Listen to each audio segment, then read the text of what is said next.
50 emails in your inbox, one prompt structure that handles all of it, including the hard ones, and all of them sound like you, not like a robot writing it. Let's go. Most people copy their client's email reply, paste it into an AI chat, and then say, write a follow up email to this. What happens is you get a response that looks like it is written by someone who's not met the client, doesn't know the history or the thread of the email, and has never worked on the project. You wonder, why is AI so stupid and can't give me a good reply? The thing is, AI is not at fault. You did not give it enough context to get back with a good reply. But you wonder, how am I going to keep giving context to every email that I want AI to write? Here's the trick. Most of the emails that we write in a professional environment fall into one of these six categories. These are the six email categories. Number one, status update. Number two, request. Number three, difficult response. Four, a follow up. Five, feedback. And six is cold outreach. Now, most of our emails live in one of these six categories. So it's easy for you to templatize and keep getting response that you actually want for each of these. Yeah. Before we move to the next step, here's something I want you to know. You must have noticed that every time you give more information to AI, it comes back with a more decent response than when you don't. Okay. So every time you write an email or you want a reply to an email, you need to tell it exactly who is it for, what the tone is going to be like, what the situation is, what is the outcome that you're expecting, and what are the things that they have to avoid repeating. Very simple. If you look at it, it can be built from this one template. So five sections under this template, and these five sections are going to help you navigate the six email categories that we just spoke about. Let's look at the five fields. Number one, who? Of course, but obvious. Your role, who you're writing it for, and also your relationship with them, because that determines a lot of other aspects of the email.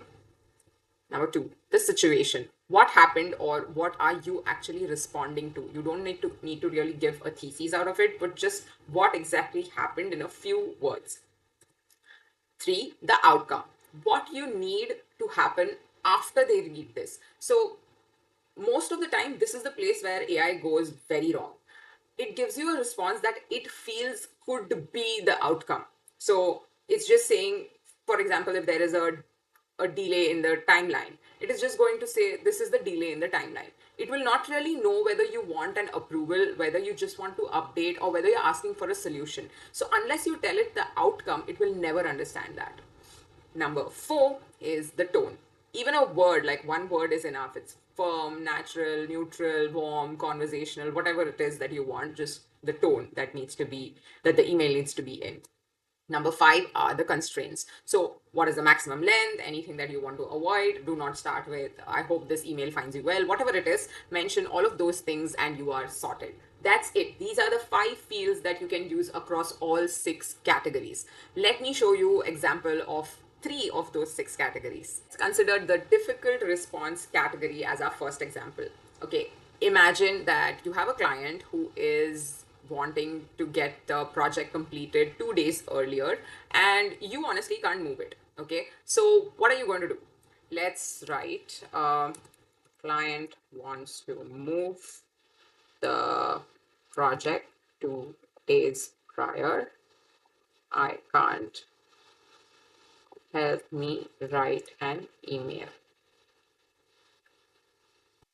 Okay, I have not given any brief. Everything that I spoke about the five field, it started with thank you for the update on the timeline. I understand you would like. I will review the current schedule and access. I will get back to you shortly with confirmation. All of that. Okay. You don't really want this. Now look at this example. I've added the five fields. Who is, I'm the marketing manager. I'm writing to the client I've worked with for 8 months. The situation, they are asking to move the delivery date 2 days earlier and the timeline can't change without affecting the quality. Outcome, they accept the original date and the relationship stays intact. So that is really important. The tone, it has to be firm, but it has to be warm. You do not have to sound apologetic about anything. And then the constraints, under 80 words, and don't start with unfortunately. Okay, and now I say write the email response. Now let's look at the output. Thanks for checking on the timeline. To maintain quality and scope we've been delivering over the past 8 months, the current delivery date needs to remain unchanged. Bringing it forward by 2 days would require compromises we'd prefer to avoid. We are on track and will deliver as scheduled on whatever date. Did you notice the briefness, the tightness, the crispness of this email, and loved how it actually mentioned that we've been working for the past 8 months and we've been delivering quality to you. Notice that little mention over here of 8 months came up into this response, and it's just beautifully weaved in the relationship. It did not say that you don't trust us for we've been doing that. Not like that. It's just so sweetly like we've given you quality work for the past 8 months and we will continue to deliver that if we stick to the timeline, right? There is no apology. There's no like, we'll get back and we will check in, we will assess. That was there over here. Okay. So yeah, that is the difference. Let's take another example now. Okay. Now that you've seen the difference, let me just show you two more examples directly with the 5 points, with the five fields filled in. Wow, that's a tongue twister. Okay, so the next one is status update. So you have to update your boss about the project status. So let's go. Something like this. I'm the marketing manager writing to my director. The Q3 campaign is running 1 week late because of a vendor delay. I have a plan to recover it on time. The outcome is she knows what happens, what's next, and that it's handled already. So it has to be calm and factual and no bullet points. So write an email. Let's see. I like how there's just like the dilating button there, and it's like you just wait the minute it moves ahead. Thinking, and yeah, waiting. Felt like eternity. Okay, so hi, I wanted to update you on the Q3 campaign timeline. The campaign is currently running 1 week behind schedule due to a delay from our vendor.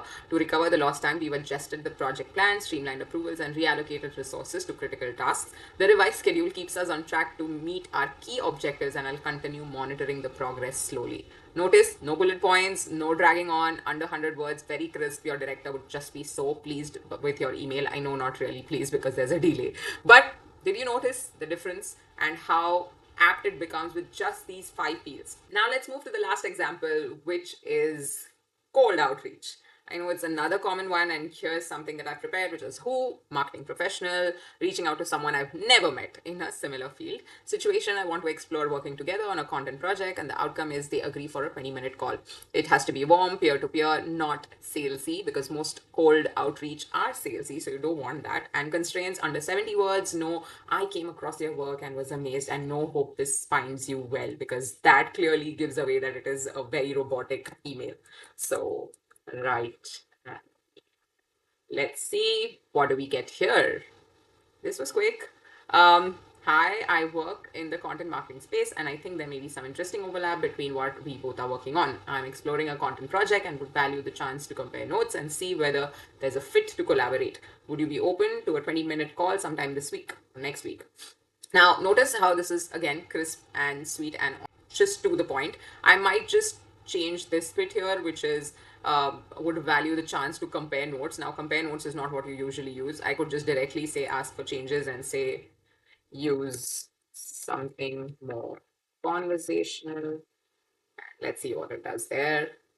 It says, I work in the content marketing space, and I think there may be some interesting overlap between what we both are working on. I'm exploring a content project and I value the chance to chat and see whether there's a fit to collaborate. Now, that is much better than saying compare notes. Okay, so you just accept and it will make the changes and it'll be done.